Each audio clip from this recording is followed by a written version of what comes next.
നമ്മൾ ഇന്നൊരു വെണ്ടയ്ക്ക ഫ്രൈ ആണ് ഉണ്ടാക്കുന്നത്. അതിനായിട്ട് ആദ്യമേ തന്നെ നമ്മൾ ഒരു 300 ഗ്രാം വെണ്ടയ്ക്ക എടുത്ത് കഴുകി വൃത്തിയാക്കി വെച്ചിട്ടുണ്ട്. നമ്മളിപ്പോൾ വെണ്ടയ്ക്കയെല്ലാം ഇങ്ങനെ അരിഞ്ഞ് വെച്ചിട്ടുണ്ട്. നമുക്കിനി ഇതൊരു പാത്രത്തിലേക്ക് തട്ടി കൊടുത്തിട്ട് അതിലേക്ക് മഞ്ഞൾപ്പൊടി ഇട്ട് കൊടുക്കുക. ഇപ്പം നമ്മൾ 1/2 ടീസ്പൂൺ മഞ്ഞൾപ്പൊടി ഇട്ട് കൊടുത്തിട്ടുണ്ട്. 1/4 ടീസ്പൂൺ കാശ്മീരി മുളക് പൊടി ഇട്ട് കൊടുത്തിട്ടുണ്ട്. സാധാരണ മുളക് പൊടിയാണെങ്കിൽ 1 ടീസ്പൂൺ മതിയാകും. ഇനി ഇതിലേക്ക് 3/4 ടീസ്പൂൺ ജീരകപ്പൊടിയും കൂടി ചേർത്ത് കൊടുക്കുക. ഇനി ഇതിലേക്ക് ആവശ്യമായ ഉപ്പ് ചേർത്ത് കൊടുക്കുക. ഇനി ഇത് കൈകൊണ്ട് തന്നെ നമുക്ക് നന്നായിട്ട് വിരവിയെടുക്കാം. നമ്മുടെ കൂട്ടെല്ലാം അതിൽ പിടിക്കണം.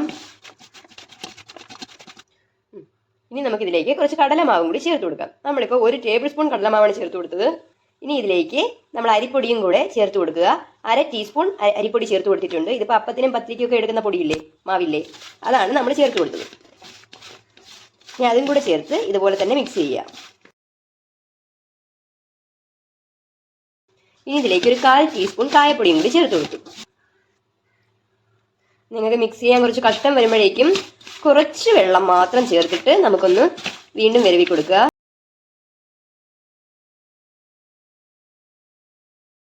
നമുക്കിതൊരു 10 മിനിറ്റത്തേക്ക് മാറ്റി വെച്ചിരിക്കാം. നമ്മളിപ്പോൾ വെണ്ടയ്ക്ക വെച്ചിട്ട് ഏകദേശം ഒരു 10 മിനിറ്റ് ആയിട്ടുണ്ട്.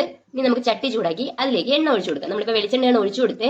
നിങ്ങൾക്ക് വറുത്തെടുക്കാൻ ആവശ്യമായ അത്രയും എണ്ണ ഒഴിച്ചു കൊടുക്കണം. ഏതെണ്ണ വേണോ നിങ്ങൾക്ക് യൂസ് ചെയ്യാം. നമ്മുടെ എണ്ണ നല്ലപോലെ ചൂടായിട്ടുണ്ട്. ഈ ഒരു സമയം നമുക്ക് വെണ്ടയ്ക്ക ചേർത്ത് കൊടുക്കാം. ഇനി നമുക്കിതെല്ലാം ഒന്ന് ഇളക്കി കൊടുക്കാം.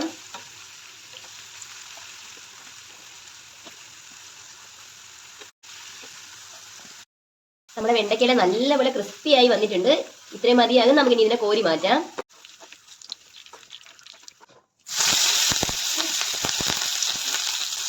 നമ്മുടെ വെണ്ടയ്ക്കയെല്ലാം കോരി മാറ്റി കഴിയുമ്പോഴേക്കും ആ എണ്ണയിലേക്ക് തന്നെ നമുക്ക് കുറച്ച് കറിവേപ്പിലയും കൂടി ചേർത്ത് കൊടുക്കണം. ഇങ്ങനെ കറിവേപ്പിലയും കൂടെ ഒന്ന് മുറിച്ചിട്ട് നമുക്ക് അതിലേക്ക് ചേർക്കാനാണ്. ഇത്രയേ ഉള്ളൂ. അങ്ങനെ നമ്മുടെ വെണ്ടയ്ക്ക ഫ്രൈ റെഡി.